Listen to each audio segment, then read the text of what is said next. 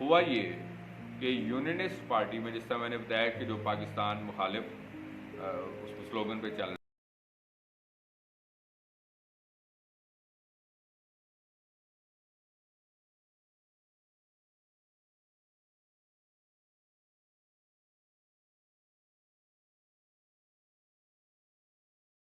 مسلم league کی cause کو support کر کے پنجاب بننے کے لیے تو مسلم لیگ کے حق میں ووٹ دے دیا. تو اب 96 میں سے 8 نکل گئے تو کتنے رہ گئے؟ 88. تو مسلم لیگ کے پاس کتنے تھے؟ 80. تو یہ 8 آ گئے تو 88. تو برابر ہو کے کتنے ہو گئے؟ 88 اینڈ 88. اب ٹائی پڑ گئی. تو ٹائی پڑنے کے بعد جو ہے اب فیصلہ کس طرف چلا گیا؟ جس طرح آپ اکثر ضمنی الیکشن دیکھتے ہیں نا کہ ایک ایک ووٹ سے جن کے کم ووٹس بھی ہوتے ہیں تو ان کو بھی وہ اس لیے ان کی ویلیو پھر زیادہ بڑھ جاتی ہے اس موقعوں پر.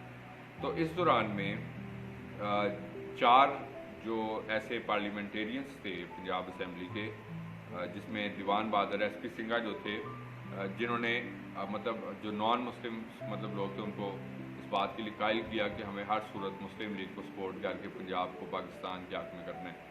تو دیوان بہادر ایس پی سنگھا کو ہم اس کا کریڈٹ دیں گے کہ جنہوں نے ان کو کنونس کیا. لیکن جو باقی 3 لوگ ہیں آف کورس کہ ان کی نہ صرف موومنٹ میں اسٹرگل بھی تھی اور وہ through out the movement struggle کو سپورٹ بھی کرتے تھے. اور اس میں دوسرا نام جو تھا ایس پی سنگھا کے بعد جو ہے وہ لیٹر آن ہم ان کریکٹرس کے بارے میں پڑھیں گے بھی اگلے ایپیسوڈ میں. تو دوسرا نام جو تھا ایس پی سنگھا کے بعد وہ ماسٹر فضل لڑائی تھے جن کے بارے میں ابھی میں نے آپ کو دوسرے تھے ماسٹر فضل لڑائی تھے. اور تھرڈ ون تھے سی ای گبن. سی گبن جو تھے یہ بیسکلی اینگلو بیسکلی کمیونٹی سے بلانگ کرتے تھے. یہ belong to the Anglo communities. تو 3 لوگ کون ہو گئے جی؟ دیوان بہادر ایس پی سنگھا جو ان کی قیادت کر رہے تھے, ماسٹر فضل الہی, تھرڈ تھے جی سی ای گبن, اور فورتھ تھے جوشوا فضل دین. تو یہ 4 لوگوں کے ووٹس ڈال کے جو پاکستان کا صوبہ پنجاب کو پاکستان لانے کے لیے ان کا کردار تھا. سو ووٹس ہو گئے 92. تو یہ ایک میریکلس سچویشن بن گئی کہ کدھر جس جماعت کے 80 ووٹ تھے اور 16 ووٹس کا فرق تھا تو وہ جماعت جو ہے وہ 4 ووٹ سے ون کر کے تو پنجاب جو ہے وہ سب سے بڑا صوبہ پاکستان کے پاس آ گیا. تو یہ میں سمجھتا ہوں کہ ایک بڑا ایک اہم واقعہ تھا. اور آج اس کے ساتھ پھر پاکستان میں جو میں جلدی سے آپ کے ساتھ یہ شیئر کروں گا کہ جو مسیحی تعلیمی اور ادارے کیا کردار ادا کر رہے ہیں. لائک ہاسپٹلس ہیں اور بہت ساری آپ کو بلڈنگس ایسی نظر آتی ہیں جو بڑا نمایاں کردار ادا کر رہے ہیں. تعلیمی ادارے بھی. سو ایجوکیشن اور ہیلتھ میں خاص طور پر جو مسیحی ادارے ہیں ان کا ایک بڑا پرومیننٹ کردار. آپ کو بہت نمایاں لوگ بھی نظر آئیں گے جو مسیحی تعلیمی اداروں سے لاغف شکر کرتے ہیں اس بات کے لیے. تو جو پرومیننٹ ونس ہیں جو اس میں مرے کالج سیالکوٹ ہے, جس طرح کہ F C college university Lahore ہے, ایڈورڈس کالج پشاور ہے, راولپنڈی کا گارڈن کالج ہے, اور اسی طرح پھر یہ سینکڑوں کی تعداد میں اسکولس بھی مطلب بہت سارے ایسے کرسچن آپ کو جو مشنری اسکول ملتے ہیں. اور پھر اسی طرح یو سی ایچ لاہور ہے, اور پھر وہ لائک کرسچن ہاسپٹل ٹیکسل ہے, کنار ہاسپٹل پھر یہ احمد آباد کے پاس جو, اور اس کے بعد پھر مشن ہاسپٹل, پھر سیالکوٹ ہے, راولپنڈی کا holy family hospital, Ganga Ram hospital, اور اسی طرح لاہور بہاولپور کا وکٹوریہ ہاسپٹل, اور لائک بہت سارے جو ہیں. تو یہ مطلب چند ایک گریٹر کنٹریبیوشن. اور آخر میں آج کے پروگرام کے میں اس سپیچ کا ریفرنس دینا چاہوں گا کہ 1947 کو جب پاکستان مارز وجود میں آ گیا تو مارز وجود آنے کے بعد پاکستان میں قانون ساز اسمبلی جو تشکیل دی گئی, سب سے پہلی قانون ساز اسمبلی تشکیل دی گئی. تو آف کورس کے بہت سارے لوگوں کا کردار تھا, لیکن قائد اعظم چونکہ موومنٹ کو لیڈ کر رہے تھے تو قائد اعظم کو فرسٹ گورنر جنرل جو ہے وہ اپوائنٹ کیا گیا. اور 11 اگست 1947 کو انہوں نے قانون ساز اسمبلی سے اسپیچ کرتے ہوئے جو بہت ایک ڈیٹیل اسپیچ کی, پاکستان کا مینیفیسٹو جو ہے ڈسکرائب کیا. لیکن خاص طور پر انہوں نے اقلیتوں کے کردار کو بھی سراہا. قیام پاکستان کے سلسلے میں, پاکستان کے بننے کے سلسلے میں انہوں نے اقلیتوں کے کردار کو بھی سراہا. اور اپنی فرسٹ اسپیچ میں اس ماڈریٹ پاکستان کا ذکر کیا کہ you are go to free to your temples, آپ آزاد ہیں آپ بے شک آپ مندر جاتے ہیں، آپ چاہے مسجد میں جاتے ہیں، آپ چاہے گرجا گھروں میں جاتے ہیں، آپ کسی بھی جگہ پہ عبادت کے لیے جاتے ہیں، ریاست کا آپ کے مطلب ریاست کے کسی بھی کام کا اس چیز سے کوئی سروکار نہیں ہے، اور اقلیتوں کو مکمل مذہبی آزادی دی جائے گی کہ وہ اپنی زندگیوں کو اپنے قائد کے مطابق، تو انہوں نے اپنے اس وعدے کو پورا کیا جو انہوں نے مطلب پچھلے جو میں نے ابھی آپ کے ساتھ جو شیئر کیا، تو انہوں نے اس مینیفیسٹو کا اظہار کیا، اگرچہ وہ مطلب just survived after just within 13 months کے بعد پھر ان کی ڈیتھ ہوگی اور باقی سب کچھ تھا۔ تو ہمارے جو فرسٹ 2 آرمی چیف تھے پاکستان کے، یا آپ کو نالج کے پوائنٹ آف ویو سے بتانا چاہوں گا، وہ دونوں کرسچن تھے، اگر تھے وہ لوکل پاکستانی نہیں تھے، فارنرز تھے، اور جنرل گریسی اور ڈگلس جو ہیں، سو یہ دونوں کے دونوں جو ہیں بیسکلی طور پر ان کا تعلق جو ہے وہ بیسکلی کرسچن کمیونٹی سے تھا۔ فرینک میسروی اور ڈگلس گریسی یہ دونوں کے دونوں جو ہیں وہ کرسچن کمیونٹی سے بلانگ کرتے تھے، آلدو دے ور ناٹ پاکستانی، اور بعد میں لیٹر آن جو ہے وہ موو کر گئے واپس۔ سو یہ دونوں first 2 army chief of army staff تھے پاکستان۔ تو یہ آج کا پروگرام تھا، اگلے جو پروگرامس ہیں اس میں ہم جو دیگر لوگوں کا کردار ہے وہ اپنے پارٹ 2، 3 اور 4 میں آپ کے ساتھ شیئر کروں گا۔ آئی ہوپ سو کہ آج کا پروگرام بھی آپ کے لیے سورس آف انفارمیشن اور سورس آف نالج ہوا ہوگا، اور آپ نے بہت کچھ اسے سیکھا ہوگا۔ جیسا کہ ورڈ آف ایڈوائس کے طور پر ہمیشہ وہ کہا جاتا ہے کہ ہم جہاں کہیں پہ بھی موجود ہیں، اپنی سراؤنڈنگس میں ہیں، ورک پلیس میں، اپنے تعلیمی اداروں میں، جابس پلیسز پہ، جہاں کہیں پہ بھی موجود ہیں، فیملیز میں ہیں، ہماری زندگی سے خدا کے نام کو عزت اور جلال ملتے رہنا چاہیے۔ اسی طریقے سے آگے بڑھتے رہیں، ترقی کرتے رہیں، خداوند آپ کو اور آپ کے خاندانوں کو بڑی برکت دے۔ Thank you very much and God bless you from professor Robin Dawood advocate Isaac ٹیلیوی۔